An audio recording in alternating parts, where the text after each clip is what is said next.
Celtics Beat is brought to you by Prize Picks and the Game Time app.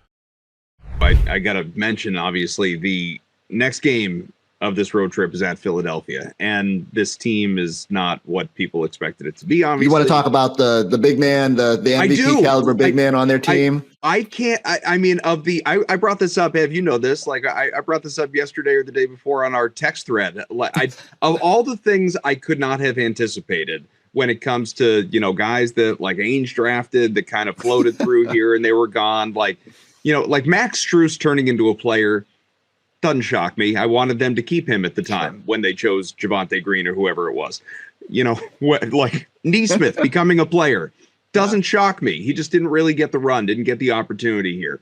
Yabusele becoming a player, I did not see coming. Like, that was not on my bingo board. Yabu becoming like a legitimate like 2010 threat on any given night.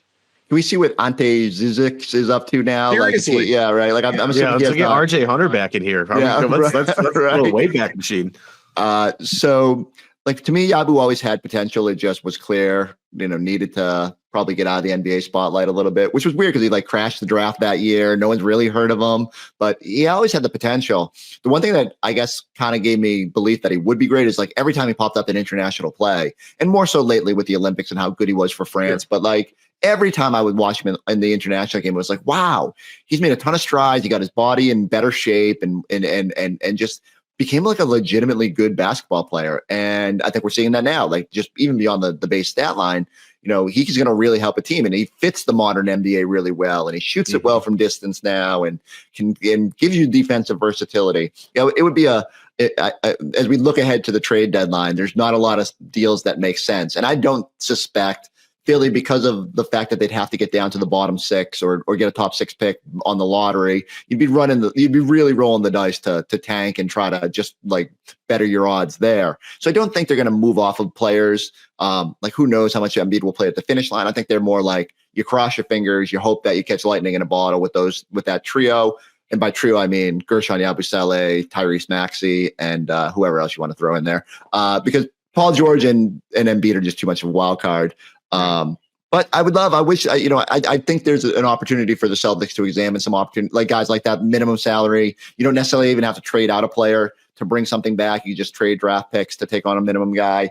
So the Javonte Greens of the world, the Yabuseles, like every reunion that I could daydream about, because I like those are the ones that most excite me.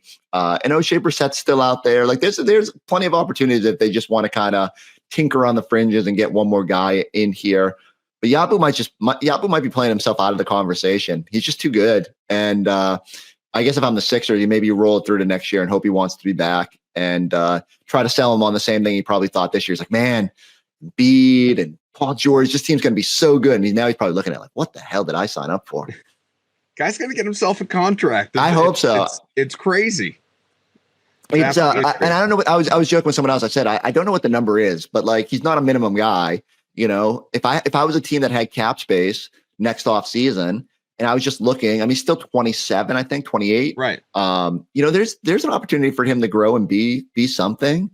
I wish, because like I remember one of the years he was dominating in the Olympics. I think he was maybe till Washburn on the Globe. He was like, I can't keep waiting for the Celtics to call me. Like, I'd be open to an NBA return, and he was kind of just begging a team to give him another chance. And what's the minimum salary now? 2.5, like $2 million, like depending on your years of service. I will not be surprised if Yabu gets $10 million a year. Yeah. And I think that's probably on the high side. Like, but I think, just put it this way, like Luke Cornett came back on a minimum, and mostly because he was really comfortable here and he knew he would be accentuated. He'd have a no trade. So they like kind of move him, and which is crazy that Luke Cornett is one of the few people in the league with a no trade.